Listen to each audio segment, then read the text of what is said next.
കാലാവധി ഇതാ അവസാനിച്ചിരിക്കുന്നു. ആ സമയമാണ്, ആ നിമിഷമാണ് ഇപ്പൊ കടന്നുപോയത്. ഈ 10,000-കണക്കിന് ആളുകളെ സാക്ഷി നിർത്തിക്കൊണ്ട്, എന്റെ പാർലമെന്റിലേക്ക് എന്നെ തെരഞ്ഞെടുത്തയച്ച ഈ മണ്ണിനെ സാക്ഷി നിർത്തിക്കൊണ്ട് സർവശക്തനായ നാഥനോട് എന്റെ ഉള്ളിന്റെ ഉള്ളിൽ കഴിഞ്ഞ 3.5 പതിറ്റാണ്ടുകാലം ഞാൻ ആർക്കു വേണ്ടി ജീവിച്ചു, ഞാൻ എന്തിനു വേണ്ടി ജീവിച്ചു എന്ന് ഞാൻ നിങ്ങൾക്ക് മുമ്പിൽ സർവശക്തനായ നാഥനെ സാക്ഷിയാക്കിക്കൊണ്ട് പ്രഖ്യാപിച്ചിരിക്കുന്നു. അതുകൊണ്ട് എന്റെ പാർലമെന്ററി ജീവിതം അവസാനിച്ചത് ഞാൻ നിങ്ങളോട് പ്രഖ്യാപിക്കുക. ആർക്ക് സാധിക്കും അങ്ങനെ പ്രഖ്യാപിക്കാൻ? ഇബ്രാഹിം സുലൈമാൻ സാഹിബിന്റെ പാർലമെന്ററി കാലഘട്ടം അവസാനിച്ചതിനെ കുറിച്ച് അദ്ദേഹത്തിന് അങ്ങനെ പ്രഖ്യാപിക്കാൻ സാധ്യമായിട്ടുണ്ടെങ്കിൽ ഇന്ത്യ രാജ്യത്ത് ഏതൊരു പാർലമെന്റ് മെമ്പർക്കോ സർവശക്തനായ നാഥനെ സാക്ഷി നിർത്തിക്കൊണ്ട് നിന്റെ താല്പര്യങ്ങൾക്ക് അനുസൃതമായല്ലാതെ ഞാൻ മറ്റൊന്നും ചെയ്തിട്ടില്ല എന്ന് പ്രഖ്യാപിക്കാൻ ആർക്കാണ് സാധ്യമാവുക? ആ സേട്ട് സാഹിബിന്റെ ആദർശമല്ലേ നിങ്ങളെ ഒക്കെ ഇവിടെ ഒരുമിപ്പിച്ചു കൂട്ടിയിട്ടുള്ളത്? ആ സേട്ട് സാഹിബിന്റെ താല്പര്യങ്ങളല്ലേ നിങ്ങളെയൊക്കെ ഇവിടെ ഒരുക്കിയിട്ടുള്ളത്? ആ സേട്ട് സാഹിബിന്റെ രാഷ്ട്രീയമല്ലേ നമ്മുടെയൊക്കെ മനസ്സിൽ ഇന്നും നിലനിൽക്കുന്നത്? ആ രാഷ്ട്രീയം നിലനിർത്തുന്നതിന് ജീവിതകാലം മുഴുവൻ നമ്മളൊക്കെ ഉണ്ടാകുമെന്ന് പ്രഖ്യാപിക്കാനല്ലേ നമ്മളൊക്കെ ഇവിടെ ഒരുമിച്ച് കൂടിയിട്ടുള്ളത്?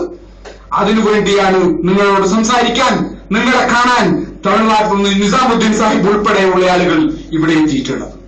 ആ ഇബ്രാഹിം സുലൈമാൻ സാഹിബിന്റെ രാഷ്ട്രീയമാണ് നേരിന്റെ രാഷ്ട്രീയം എന്നറിയാവുന്നത് കൊണ്ടാണ് നമ്മളൊക്കെ ഇവിടെ ഒരുമിച്ച് കൂടിയിട്ടുള്ളത്. അതിനുശേഷം എത്ര പാർലമെന്റേറിയന്മാർ കടന്നുപോയി, അതിനുശേഷം എത്ര നേതാക്കന്മാർ നമ്മുടെ മുമ്പിലൂടെ കടന്നുപോയി.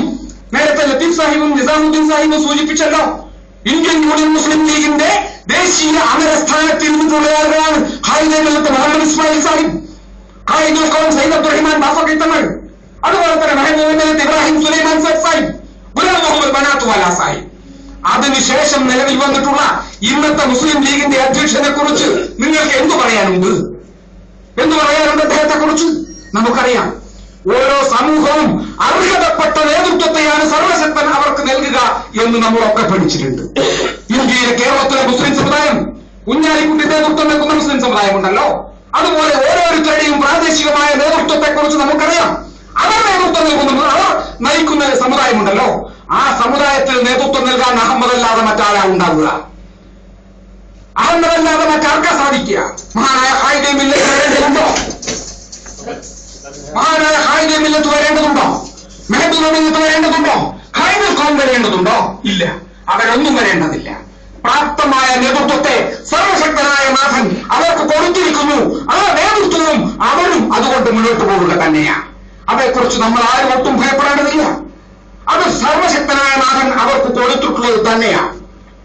അത് നമുക്ക് ഉത്തമമായ വിശ്വാസമുണ്ട്. അതുകൊണ്ട് മെഹബൂബ് മില്ലത്ത് ഇബ്രാഹിം സുലൈമാൻ സാഹിബിന്റെ ഓർമ്മകൾ നമ്മളിലൂടെ അവസാനിച്ചു പോകാൻ പാടില്ല. ഇവിടെ എന്റെ മുമ്പിൽ ഇരിക്കുന്നത് ഒരു വലിയ വിഭാഗം, ഒരു 30-40 വയസ്സിൽ താഴെയുള്ളവരാണ് എന്ന് ഞാൻ വളരെ വ്യക്തമായി മനസ്സിലാക്കും. നമുക്കറിയാം, ബാബരി മസ്ജിദിന്റെ തകർച്ചയോടുകൂടിയാണ് സേഠ് സാഹിബ് ഇന്ത്യൻ യൂണിയൻ മുസ്ലിം ലീഗിന്റെ നേതൃത്വത്തിൽ നിന്ന് അകന്നു പോകുകയും ഇന്ത്യൻ നാഷണൽ ലീഗ് എന്ന് പറയുന്ന രാഷ്ട്രീയ പ്രസ്ഥാനത്തിന്റെ അമരക്കാരനാവുകയും ചെയ്യുന്നത്. 1992 മുതൽ ഇന്ന് വരെയുള്ള ദിവസങ്ങൾ നമ്മൾ എടുത്തു നോക്കിയാൽ കൃത്യം 21 വർഷം പൂർത്തിയാക്കപ്പെട്ടിരിക്കുന്നു. 35 വർഷം വയസ്സുള്ള ആളുകളാണ് എന്റെ മുമ്പിൽ ഇരിക്കുന്നതെങ്കിൽ അന്ന് Sait Sahib Indian national league ഉണ്ടാക്കുന്ന കാലത്ത് അവരുടെ വയസ്സ് 15-ൽ താഴെയാണ് എന്ന് നമുക്കറിയാം. ആ കാലഘട്ടത്തിലെ രാഷ്ട്രീയം അവർക്കറിയില്ല. ആ കാലഘട്ടത്തിലെ പ്രതിസന്ധികൾ, സമുദായം അനുഭവിച്ച പ്രതിസന്ധികളെ കുറിച്ച് അവർക്കറിയില്ല. അതുകൊണ്ട് അവരോട് ഇക്കാര്യങ്ങൾ പറഞ്ഞു കൊടുക്കണം. ആർക്ക് പറഞ്ഞു കൊടുക്കാൻ പറ്റും? അവർക്ക് ഈ കാര്യങ്ങൾ ബോധ്യപ്പെടേണ്ടതുണ്ട്. ആർക്ക് ബോധ്യപ്പെടുത്താൻ പറ്റും? അങ്ങനെ ബോധ്യപ്പെടുത്തപ്പെടാതെ പോകേണ്ട രാഷ്ട്രീയമാണോ ഇന്ത്യൻ നാഷണൽ ലീഗിന്റെ രാഷ്ട്രീയം? അങ്ങനെ ചർച്ച ചെയ്യപ്പെടാതെ പോകേണ്ട രാഷ്ട്രീയമാണോ സേഠ് സാഹിബ് ഉയർത്തിപ്പിടിച്ച രാഷ്ട്രീയം? അല്ല, ചർച്ച ചെയ്യപ്പെടേണ്ട രാഷ്ട്രീയമാണ്. ആളുകൾ അവലംബിക്കേണ്ട, ആളുകൾ ആശ്രയിക്കേണ്ട രാഷ്ട്രീയമാണ്. ആ ആശ്രയിക്കേണ്ട രാഷ്ട്രീയത്തിന് ഒരു ആസ്ഥാനം ഉണ്ടാവേണ്ടതില്ലേ? ആസ്ഥാനം ഉണ്ടാവേണ്ടതുണ്ട്. ആരൊക്കെ നമ്മുടെ രാജ്യത്ത് മരിച്ചുപോയി, എത്രയൊക്കെ നേതാക്കന്മാർ നമ്മിലൂടെ കടന്നുപോയി. എന്നാൽ ആരുടെയൊക്കെ പേരിൽ എവിടങ്ങളിലൊക്കെ നാം സാംസ്കാരിക സൗധങ്ങൾ ഉണ്ടാക്കിയിട്ടുണ്ട്. നമുക്കറിയാം, നമ്മുടെയൊക്കെ നാട്ടിലെ എല്ലാ ലോക്കൽ നേതാക്കന്മാരുടെ പേരിലും, നമ്മുടെ പഞ്ചായത്ത് സെക്രട്ടറിമാരുടെ പേരിൽ, അദ്ദേഹം മദ്യപാനിയാവട്ടെ, അനാശാസ്യക്കാരനാവട്ടെ, അദ്ദേഹം ഏത് തരത്തിലുള്ള ആളാവട്ടെ, അദ്ദേഹത്തിന്റെ സ്വഭാവ ഗുണങ്ങൾ നോക്കാതെ ഏതെങ്കിലും ഒരു പാർട്ടിയുടെ അല്ലെങ്കിൽ ഏതെങ്കിലും ഒരു ചെറിയ ഗ്രൂപ്പിന്റെ നേതാവായി മരിച്ചു എന്ന് പറഞ്ഞാൽ അദ്ദേഹത്തിന്റെ പേരിൽ വലിയ വലിയ സൗധങ്ങൾ കെട്ടിയതിന്റെ കാഴ്ചകൾ നമുക്ക് കാണാൻ പറ്റും. പഞ്ചായത്ത് ഭാരവാഹികൾ മുതൽ മണ്ഡലം ഭാരവാഹികൾ മുതൽ ജില്ലാ നേതാക്കന്മാർ മുതൽ ഒരുപാട് ആളുകളുടെ പേരിൽ ഇത്തരം സൗധങ്ങൾ ഉയർന്നു വന്നിട്ടുണ്ട്. അവരൊക്കെ അർഹരാണോ അല്ല എന്ന ചോദ്യം നമുക്ക് തൽക്കാലം വിട്ടേക്കുക. മഹാനായ മെഹബൂബ് മില്ലത്ത് ഇബ്രാഹിം സുലൈമാൻ സേഠ് സാഹിബ് ഇന്ത്യ രാജ്യത്തിന്റെ ചരിത്രത്തിൽ ഒരു വലിയ തുങ്ക ഗോപുരമായി ഉയർന്നു നിൽക്കുന്ന പ്രകാശ ഗോപുരമാണ് ഇബ്രാഹിം സുലൈമാൻ സേഠ് സാഹിബ്. ആ സേഠ് സാഹിബിന്റെ ആദർശം രാജ്യത്ത് ഒരുപാട് കാലം ചർച്ച ചെയ്യപ്പെടേണ്ട ആദർശമാണ് സേഠ് സാഹിബിന്റെ ആദർശം. സേഠ് സാഹിബിന്റെ മരണത്തെക്കുറിച്ച് നമുക്കറിയാം. ഇന്ത്യൻ പാർലമെന്റേറിയനായി 36 വർഷം രാജ്യത്തിന്റെ പാർലമെന്റ് മെമ്പറായിരുന്ന സേഠ് സാഹിബ് ആ പാർലമെന്റിന്റെ അംഗസ്ഥാനം അവസാനിക്കുകയും അദ്ദേഹം നേരെ കേരളത്തിലേക്ക് തിരിച്ചു വരികയും ചെയ്തുകൊണ്ട് ഇന്ത്യൻ നാഷണൽ ലീഗിന്റെ പ്രവർത്തന രംഗത്ത് സജീവമായപ്പോ ഇബ്രാഹിം സുലൈമാൻ സേഠ് സാഹിബിന് വലിയ വേദനയുണ്ടായിരുന്നു. വേദന മറ്റൊന്നുമായിരുന്നില്ല. സ്വന്തം പേരിലുള്ള 3 ടെലിഫോണുകൾ, ഒന്ന് എറണാകുളത്തെ ബൈത്തുന്നൂറിലെ ടെലിഫോൺ, ഒന്ന് ബാംഗ്ലൂരിലെ ടെലിഫോൺ, ഒന്ന് ഡൽഹിയിലെ ടെലിഫോൺ. ഈ 3 ടെലിഫോൺ ബില്ലുകൾ മാത്രം 82,000 ഉറുപ്പികയുണ്ടായിരുന്നു അദ്ദേഹം കടക്കാരനായി അടയ്ക്കാതെ. അദ്ദേഹം വണ്ടി വിളിച്ചതിന്റെയും അദ്ദേഹം യാത്ര ചെയ്തതിന്റെയും കടകൾ വേറെ ഉണ്ടായിരുന്നു.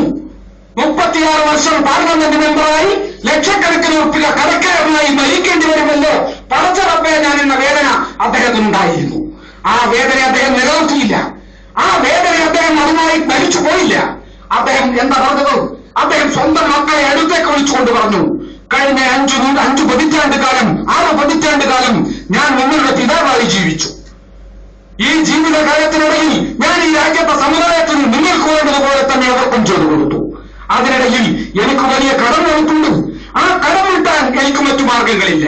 അതുകൊണ്ട് ഞാൻ ജീവിച്ച, എന്റെ ഭാര്യ ജീവിച്ച, എന്റെ മക്കൾ ജീവിച്ച, നാം കുടുംബമായി ഒത്തുറമയോടുകൂടി കഴിഞ്ഞുകൂടിയിട്ടുള്ള നമ്മുടെ ഭവനമുണ്ടല്ലോ, എറണാകുളത്തെ ബൈത്തുന്നൂർ, അത് ഞാൻ വിൽക്കാൻ തീരുമാനിച്ചിരിക്കുന്നു. അത് ഞാൻ നിങ്ങൾക്ക് വേണ്ടി ബാക്കി വെക്കാൻ ഉദ്ദേശിക്കുന്നില്ല. കുട്ടികൾ എന്തു പറഞ്ഞു എന്ന് നമുക്കറിയില്ല. പക്ഷേ ഇബ്രാഹിം സുലൈമാൻ സേഠ് സാഹിബ് അദ്ദേഹത്തിന്റെ സ്വന്തം കടം വീട്ടുന്നതിന് വേണ്ടി ബൈത്തുന്നൂർ എന്ന് പറയുന്ന അദ്ദേഹത്തിന്റെ ഭവനം വിറ്റു എന്ന് നമ്മൾ ഓർക്കണം. ആർക്കു വേണ്ടി അടിച്ചത്? ഇന്ന് രാജ്യത്ത് പാർലമെന്റേറിയന്മാരായിട്ടുള്ള, ഇന്ന് രാജ്യത്ത് MLA-മാരായിട്ടുള്ള ഏതെങ്കിലും ഭരണകൂടം നിയന്ത്രിക്കുന്ന രാഷ്ട്രീയ പ്രസ്ഥാനത്തിന്റെ ഒരു പഞ്ചായത്ത് ഭാരവാഹിയെങ്കിലും ആയിട്ടുള്ള ആൾ സ്വന്തം വീട് വിൽക്കേണ്ടി വേണ്ടി വരുമോ? സ്വന്തം ഭവനം മണ്ണ് ദൂരേക്ക് കൊടുക്കേണ്ടി വരുമോ? ഇല്ല. എന്തുകൊണ്ടാണ് വരാത്തത്? അദ്ദേഹത്തിന് കോടാനുകോടികൾ സമ്പാദിക്കാൻ ഈ ഒരൊറ്റ തൊഴിൽ മതിയാവും. ഇബ്രാഹിം സുലൈമാൻ സേഠ് സാഹിബ് തന്റെ സ്വന്തം വീട് വിറ്റുകൊണ്ട് മലബാർ സിമന്റ്സിന്റെ റീജിയണൽ ഓഫീസാക്കി ആ വീട് മാറ്റിയതിന്റെ കഥ നമ്മൾ അറിഞ്ഞതാ. വീട് വിറ്റുകൊണ്ട് ലക്ഷക്കണക്കിന് ഉറുപ്പികയുടെ കടമുണ്ടല്ലോ, 36 വർഷത്തെ പാർലമെന്ററി ജീവിതത്തിനിടയിൽ ഉണ്ടാക്കിയ കടം. ആ കടം സേഠ് സാഹിബ് വീട്ടി. ബാക്കിയുള്ള നാണയത്തൊട്ടുകൾ സ്വന്തം മക്കൾക്ക് വീതിച്ചു കൊടുത്തു സേഠ് സാഹിബ്. എന്നിട്ട് അദ്ദേഹം ബാംഗ്ലൂരിലേക്ക് താമസം മാറ്റി. സിറാജ് സേഠിന്റെ വീട്ടിലേക്ക്, ഏറ്റവും ഇളയ മകന്റെ വീട്ടിലേക്ക് താമസം മാറ്റി. അങ്ങനെ കടമില്ലാത്ത സേഠ് സാഹിബ് മരിക്കണമെന്ന ആഗ്രഹം അദ്ദേഹം പൂർത്തിയാക്കി. സേഠ് സാഹിബ് മരിക്കുമ്പോ സ്വന്തമായി വീടുണ്ടായിരുന്നില്ല. മരിച്ചതിന് ശേഷം സേഠ് സാഹിബിന് സ്വന്തമായി വീട് വേണ്ടേ? അതാണ് ഇന്ത്യൻ നാഷണൽ ലീഗ് എന്ന് പറയുന്ന അദ്ദേഹം ഉണ്ടാക്കിയ രാഷ്ട്രീയ പ്രസ്ഥാനമുണ്ടല്ലോ. ആ രാഷ്ട്രീയ പ്രസ്ഥാനം കഴിഞ്ഞ 5 വർഷക്കാലം അതിന് MLA ഉണ്ടായിരുന്നു, അധികാരമുണ്ടായിരുന്നു, സൗകര്യങ്ങളുണ്ടായിരുന്നു, ഉണ്ടാക്കാനുള്ള സർവമാന സംവിധാനങ്ങളും ഉണ്ടായിരുന്നു. അവരുടെ ഒന്നും താല്പര്യം അതായിരുന്നില്ല. പക്ഷേ അവരുടെ താല്പര്യത്തെക്കാൾ വലിയ താല്പര്യം നമുക്കുണ്ടാവേണ്ടതുണ്ട്. നമ്മുടെ താല്പര്യം ഇബ്രാഹിം സുലൈമാൻ സേഠ് സാഹിബിന്റെ രാഷ്ട്രീയം ഇന്ത്യ രാജ്യത്ത് നിലനിർത്തേണ്ടതുണ്ട് എന്ന താല്പര്യമാണ്. ആ താല്പര്യത്തിന്റെ അടിസ്ഥാനത്തിലാണ് വലിയ പേരും പെരുമയുമില്ലാത്ത നേതാക്കന്മാർ, വലിയ ഇഷ്ടങ്ങളില്ലാത്ത നേതാക്കന്മാർ, വലിയ പുഞ്ചിരി കൊണ്ട് ആളുകളെ കയ്യിലെടുക്കാൻ കഴിയാത്ത നേതാക്കന്മാർ, ആ നേതാക്കന്മാർ സേഠ് സാഹിബിന്റെ ആദർശം നമ്മുടെ രാജ്യത്ത് നിലനിർത്തേണ്ടതുണ്ട് എന്ന ഒറ്റ താല്പര്യത്തിന്റെ അടിസ്ഥാനത്തിൽ അദ്ദേഹത്തിന് ഒരു വീട് എന്ന നിലയിൽ നമുക്ക് വേണ്ടി ഒരു 10 സെന്റ് ഭൂമി കോഴിക്കോട് പട്ടണത്തിൽ വാങ്ങിയത്. ഇത് കോഴിക്കോട് പട്ടണത്തിൽ 10 സെന്റ് ഭൂമി വാങ്ങുമ്പോ ഏതാണ്ട് 2 കോടിക്ക് അടുത്ത് ഉറപ്പിക്കുകയും ഭൂമി രജിസ്റ്റർ ചെയ്യാൻ ആവശ്യമുണ്ട് എന്ന് നമ്മുടെ ആളുകൾക്ക് ഉത്തമമായ വിശ്വാസമുണ്ടായിരുന്നു. എവിടെ നിന്ന് കൊടുക്കുമെന്ന് നമുക്കറിയുമായിരുന്നില്ല. എവിടെ നിന്നാണ് ഈ പണം കിട്ടേണ്ടത് എന്നതിനെ കുറിച്ച് നമുക്കൊരു ധാരണയുണ്ടായിരുന്നില്ല.